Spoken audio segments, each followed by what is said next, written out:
우리 노회가 ARPC 뉴욕 선호회죠.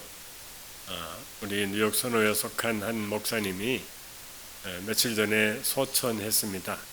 저보다 한 3살 정도 적은데 이렇게 비교적 일찍 간 것이죠. 그러나 사실은 그 목사님은 신장 투석을 10년 동안 했습니다.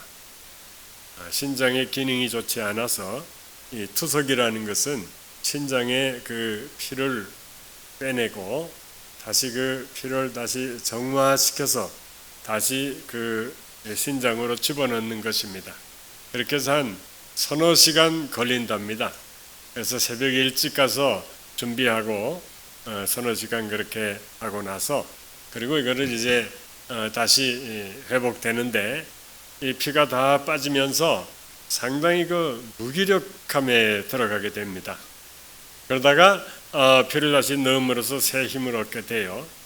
그래서 그 목사님은 이제 제가 투석하는 날도 만나곤 했는데 그 얼굴이 새하얗고 아주 유약한 그런 모습입니다. 그러나 한 번도 그 불평하는 그런 느낌을 받아본 적이 없고 항상 그 기쁨이 있어요. 그래서 저는 그 비결이 무엇인가 속으로 생각하니까 그 병원에 들어가면서 자기 자신이 예수님과 함께 온전히 죽었다가 다시 예수님의 피를 받아서 새롭게 되는 그런 은혜가 거기 있었구나 하는 것을 내가 늘 깨닫고 있었어요. 그런데 이번에는 그게 결과가 좋지 않아서 그냥 그렇게 소천하게 되었습니다. 그래서 오늘 그 일을 생각하면서 우리 말씀 이렇게 우리의 죽음과 부활에 대해서 한번 생각해 보려고 하는 것입니다. 우리 35절에 여기에 보시면은 지금 미안해요. 35절이 아니고 제가 오늘 좀 정신이 없어서 누가복음 16장에 보시면은 이 비슷한 이야기가 나옵니다. 거지와 나사로 이야기가 나옵니다. 거지 나사로와 그 부자 이야기가 나옵니다. 그런데 거기에서 거지 나사로는 건강도 안 좋아서 몸에 헌대가 많고 그래서 종양이겠죠 일종의. 그리고 개들이 와서 이걸 빨고 그래서 상당히 육신적으로 피폐해진 그런 사람이었어요. 그런데 먹을 것이 없어가지고 부잣집 앞에 문에 가서 있었는데 거기서 이제 가끔 먹을 걸 주면은 그걸로 먹고 사는 그런 그 상당히 힘든 그러한 상태였습니다. 그런데 그가 죽을 때에는 어떻게 표현이 되어 있는가 하면은 천사들에게 받들려서 천국으로 갔다 이렇게 말했습니다. 그리고 이제 하나님께 그의 아브라함의 품에 안겼다 그렇게 말했습니다. 그것은 믿는 자들이 모여 있는 하나의 그 신앙 공동체에 들어갔다 이렇게 볼 수가 있겠습니다. 그러나 부자는 어떻게 됐는가? 부자는 뭐 천사가 왔다 그런 말이 없이 그냥 죽었다. 그리고 그는 묻혔다. 그리고 저가 음부에 갔다 그렇게 말하고 있습니다. 지옥 불이 활활 붙는 그곳을 음부라고 합니다.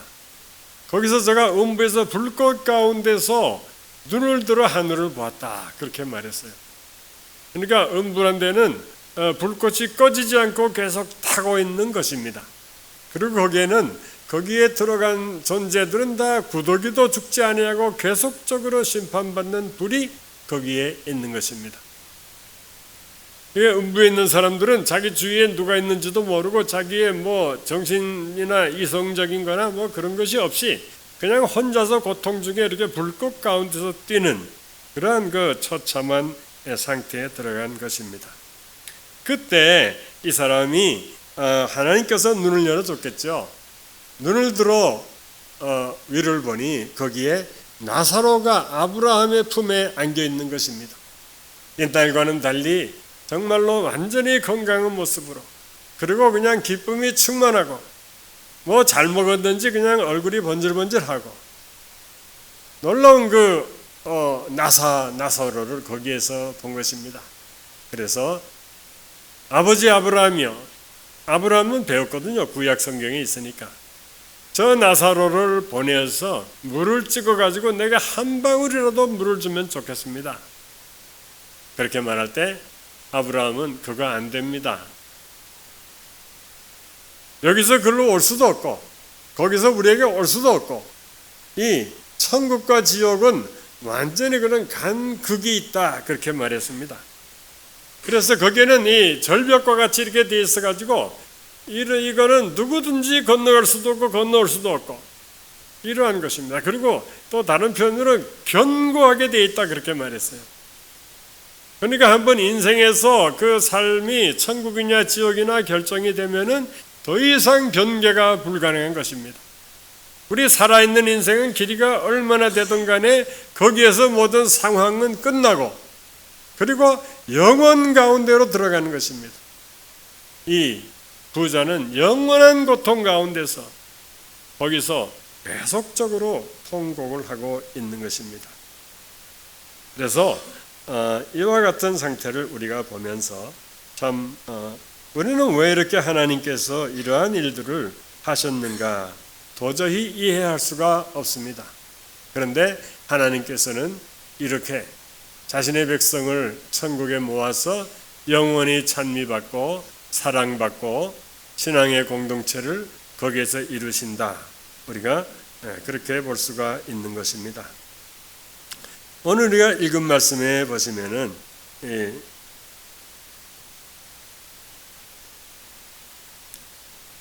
고린도전서 15장 누가 묻기를 죽은 자들이 어떻게 살며 어떠한 몸으로 오느냐 그렇게 말했습니다. 사도 바울이 지금 편지한 고린도라는 데는 그리스죠. 거기에는 헬라 문화가 아주 크게 편만했고 그리고 우리가 잘 아는 아리스토텔레스니 소크라테스니 플라톤이니 이런 사람들이 있고 이 서양 문화의 근간이 된 참으로 문화적인 그런 나라입니다. 그런데 거기에서 거기에 지금 이 편지를 보내고 있습니다.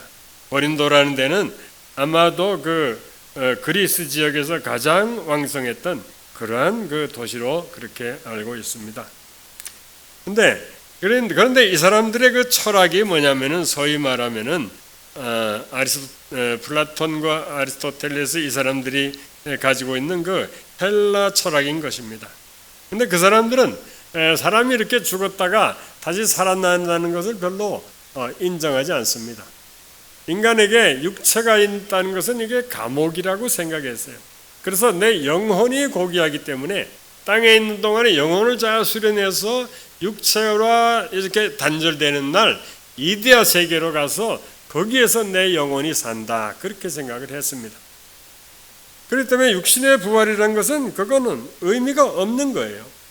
그래서 사도 바울이 지금 그 사람들에게 말하기를 35절에 죽은 자들이 어떻게 다시 살며 어떠한 몸으로 오느냐 하고 비판하는 마음으로 말하니까 사도 바울은 36절에 이렇게 말했습니다. 어리석은 자여 너의 뿌리는 씨가 죽지 않으면 살아나지 못하겠고 우리가 씨를 뿌리잖아요. 그런데 이거 37절에 보시면은 밀이나 아니면 벌이나 쌀이나 다른 것에 어떤 알갱이를 뿌린다고 그렇게 말했습니다. 그러나 이 쌀 이제 볍쌀이죠. 그것을 뿌리면은 그것이 나중에 이렇게 자라가지고 정말 볕단이 되는 거 아닙니까? 거기에 많은 열매가 맺는 거 아니겠습니까? 그러니까 이전의 그 씨앗과는 전혀 다른 모습으로 변화되어서 열매를 맺는 것입니다. 그래서 여기 37절에 보시면은 너의 뿌리는 것은 장래 형체를 뿌리는 것이 아니요 다만 밀이나 다른 것의 알갱이 뿐이로되 하나님이 그 뜻대로 저에게 형체를 주시되 각 종자에게 그 형체를 주시느니라. 그 몸을 그렇게 씨앗을 자라게 하는 것, 씨앗을 자라서 그 식물이 되게 하는 것 같이 우리 사람도 그렇게 한번 우리가 죽어서 땅에 묻히고 나면은 그 다음에 하나님께서 그 형체를 정말 탁월한 그런 모습으로 영원한 모습으로 하나님 형상을 닮은 모습으로 그렇게 변화하게 한다. 이것을 여기에서 알려주고 있는 것입니다. 그래서 이 말씀을 보면서 지금 제가 누가복음 16장 말씀을 했는데 그 부자가 말하기를 그러면은 우리 형제 5명이 있는데 그 사람들 내가 여기서 만나기를 원하지 않습니다. 그 사람들을 여기 잘 하나님 믿어서 절대로 이러한 뜨거운 곳에 오지 않게 해주십시오. 그렇게 부탁을 했어요.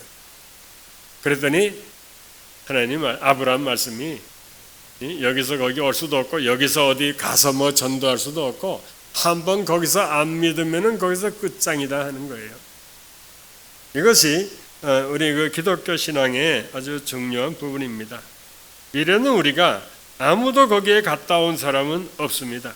그러나 우리가 믿음으로 바라볼 때 그 나라가 아주 탁월하게 아름답고 그리고 나에게 믿음으로 들어오고 그러한 것을 우리는 보게 되는 것입니다.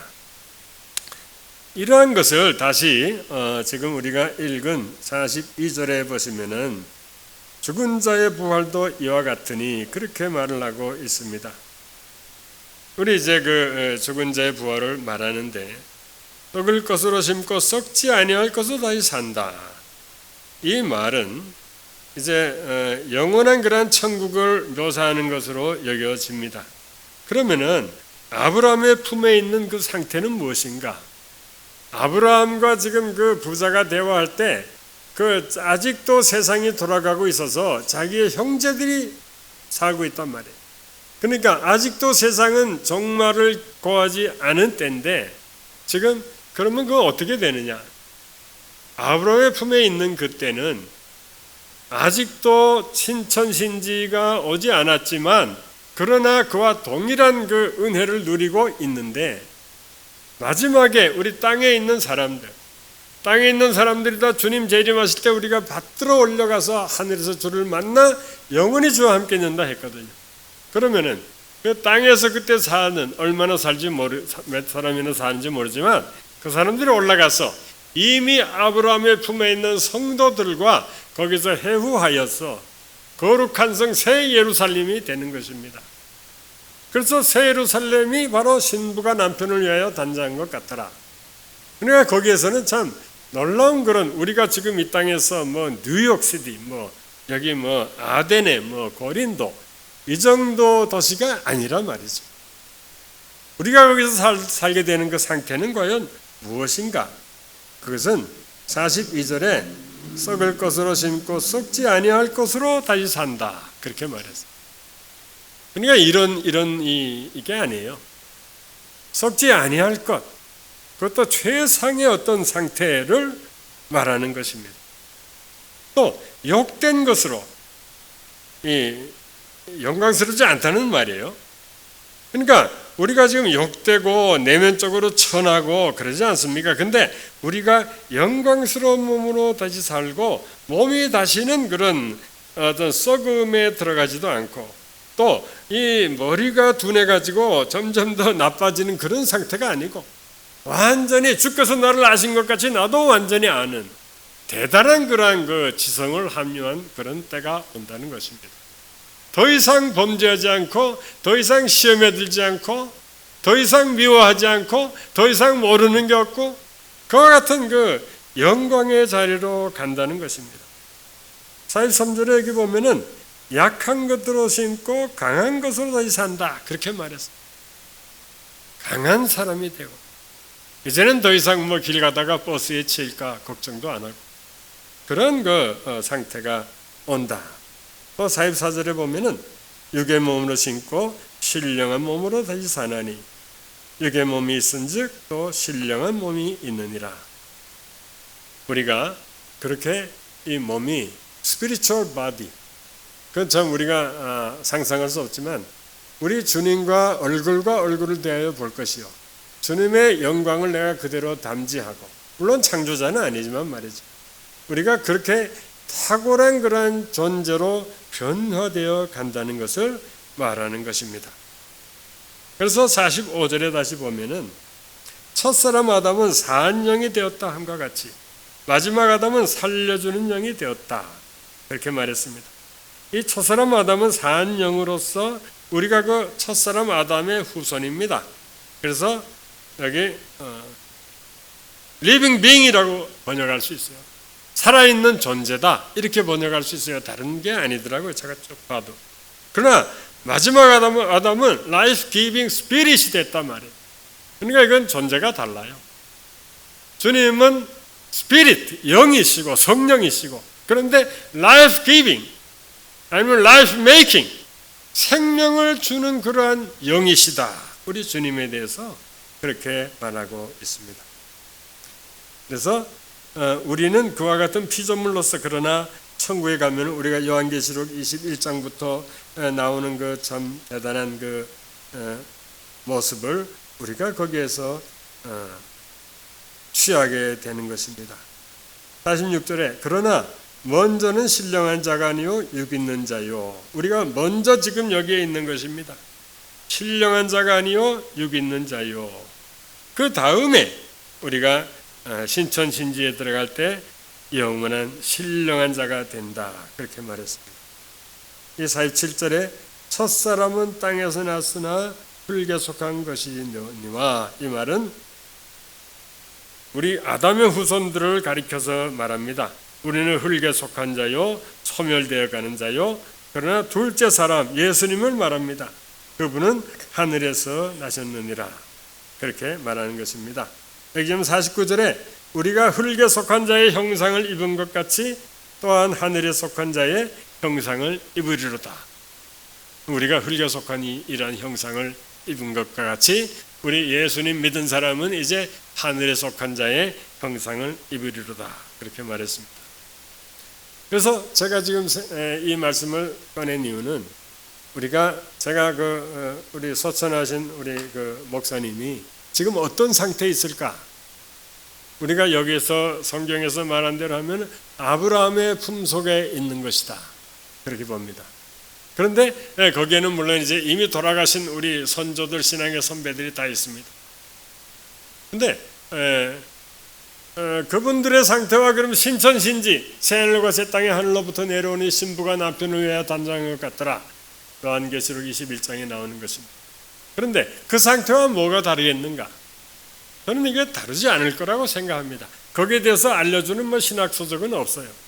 그러나 우리가 이제 신령한 몸으로 변화되어 믿음의 공동체에 우리가 한 교회를 이루고 있습니다. 거기에서 한 몸을 이루고 있는 것입니다.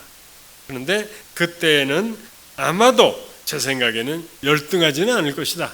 우리 지금 그 제가 말씀드린 그 목사님이 가 있는 곳이 그러지는 않을 것이다. 이렇게 생각합니다. 여러분 어떻게 생각해요? 예? 제 말에 동의하면 손 들어봤어요. 그런 거 아닌 것 같다 생각하는 분은 한번 손 들어. 아닌 것 같다. 저를 봐주시려고 그죠? 이렇게 다 생각해 주십니다. 그래서 이렇게 참 우리가 육신이 쇠할수록 점점 더 주님의 나라를 사모하게 되고, 그러니까 제가 지금 이제 나이가 70이 넘어가니까 이제 점점 더 신앙이 생겨요.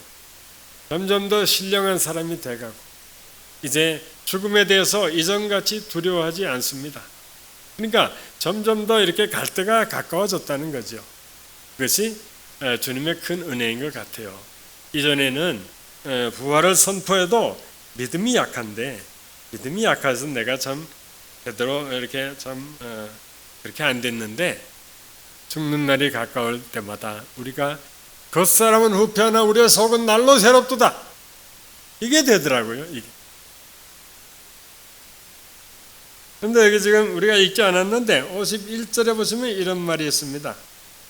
50절에 내가 이것을 말하노니 혈과 육은 하나님 나라를 유업으로 받을 수 없고 썩은 것은 썩지 아니한 것을 유업으로 받지 못하느니라. 그러니까 우리가 반드시 한 번은 죽어야 한다는 것입니다. 참 혈과 육은 하나님 나라를 유업으로 받을 수가 없는 것입니다. 그러면 51절에 보시면은 보라 내가 너희에게 비밀을 말하노니 우리가 다 잠잘 것이 아니요 마지막 나팔의 순식간에 호련히 다 변화하린다 그렇게 말했습니다. 순식간에, 이것이 순식간에 변화한다는 것이 말이에요. 여러분 저 아톰이라고 했잖아요. 아톰. 톰이라는 게 뭐냐면 나눈단 말이에요. 나눔. 그런데 아톰이란 건 뭐냐면은 원자라고 번역되어 있는데 더 이상 나눌 수 없는 경지예요. 근데 이게 아톰이란 말이 썼어요. 여기 보시면은 그래서 여기 순식간에라는 그 말이 이 원어의 아톰이라고 되어 있어요. 나눌 수 없는 그 순간 짧은 아주 생각할 수 있는 가장 짧은 순간에 확 다 변한단 말이에요. 저 밑으로 갈 사람들은 가고 그리고 위로 갈 사람들은 가고 위에다 천국이 확 그냥 하나님의 백성들과 그 우리가 지금 요한계시록에서 보는 그 참 보석으로 깔린 그곳으로 우리가 순식간에 그렇게 가고 순식간에 홀연히 다 변화한단 말이에요. 우리가 이렇게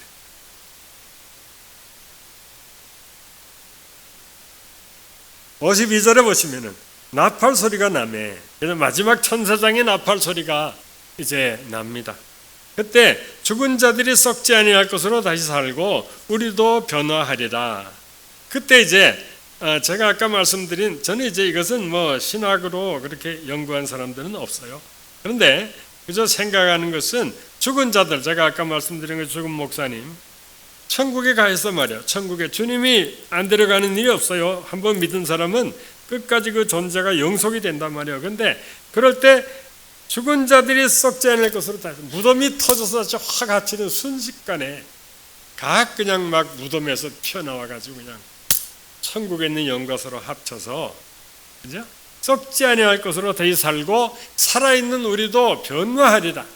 변화하여서 우리가 신천신지에 들어간다 이렇게 말했습니다. 그래서 이러한 것을 가리켜 참 우리가 가지는 그 소망이다 그렇게 생각을 합니다. 그래서 저는 이제 요새 생각하기는 우리가 이제 보통 그러잖아요. 자녀들 키워서 공부시키고 뭐 결혼시키고 어느 정도 직업이 안정되고 그러면은 뭔가 또 새로운 일, 뭐 주님의 일이라든가 다른 일을 할 것이다. 그러니까 어느 정도 인생에는 준비 기간이 있고 그 준비한 것을 또 써먹는 어떤 완성의 기간이 있다 그렇게 생각하는데 제가 이제 요즘에 쭉 생각하는 것은 우리 인생 자체가 준비 기간이다 그런 생각이 듭니다. 우리가 다 인생을 살면서 뭐 우리가 그동안에 노력하고 목적 삼고 일해왔던 것이 과연 여러분 얼마나 그걸 달성했습니까? 우리가 어떻게 하리라 생각했지만 그거 달성 못했어요. 어쩌면 그게 신기루일 수 있고 나의 그냥 희망에 그칠 수가 있습니다. 그런데 진정한 그런 그 소망과 그 어떤 목적은 무엇이냐? 그건 바로 주님께 있다는 거죠. 어떻게 내 하루의 삶에서 주님의 뜻을 이루어가느냐? 어떻게 내가 기도하면서 참 주님의 원하는 사람들, 선교사님들, 뭐 연약한 성도들을 생각하면서 기도하고 혹은 도와줄 수 있는가? 이러한 이 모든 것이 하나님과 주님의 나라 가기 위한 내가 준비 과정이다. 그러니까 인생은 뭐 몇 살 때부터는 뭐 어떻게 나중에 잘 돼서 뭐 어떻게 내가 인생에 보냄받은 뜻을 다 행하겠다. 그게 아니라 우리의 삶 자체가 그게 준비다. 내가 여기서 부지런히 주님의 뜻을 행하고 주님의 뜻을 구하고 형제들 사랑하고 그러면은 되는 것이다. 그러면 그게 바로 주님이 천국에서 주시는 상이다. 저는 그렇게 생각이 됐어요. 우리 교회에 육신이 연약한 분들이 많잖아요. 참 그렇게 안 아팠으면 좋겠는데 안타까운 그런 분들이 많단 말이에요. 그리고 그냥 이제 우리는 그러다가 다 죽을 수밖에 없는 것입니다. 그런 그 인생의 가치가 무엇인가? 정말 커다란 소망 가지고 살았고 또 공부도 했고 물질도 모았고 그러나 우리가 가지는 인생의 목표는 그러한 그 세상에서 바라는 어떤 뭘 하는 것보다 우리는 주님의 뜻을 이루고 가는 것이다. 그렇게 해서 준비되어서 주님이 천국에서 나라는 몸을 가지고 한번 연주를 할 수 있도록 내가 그 준비되는 몸, 말씀대로 그게 충만하게 사는 그 순종의 몸, 그것이 내가 할 것이 아닌가 보는 거죠. 그래서 저는 요새 별로 그렇게 많이 안 먹어요. 좀 말랐잖아요. 보시기에 제가 오후 4시나 5시 되면 잠깐 간단하게 수프라든가 먹고 딱 입 닫고 끝내요. 그러면 한 15시간 금식해요. 엄청 배고프죠. 그런데 그때가 참 좋은 때더라고요. 사람이 배가 고프고 그러면은 기도하게 되고 좀 약한 사람들을 생각하게 되고 그러니까 참 그러한 것이 좋은 때다. 그러니까 육신이 연약한 분들도 이와 같은 소망이 있는 것 같습니다. 육신이 연약해서 나아보는 것 그것도 좋겠지만 그것보다 더 중요한 것은 내가 약할 때 그가 강함이라. 우리가 그걸 경험하고 그걸 따라가고 그래서 죽기 전까지 참 주님을 기쁘게 하는 그런 우리들이 되시기를 바랍니다.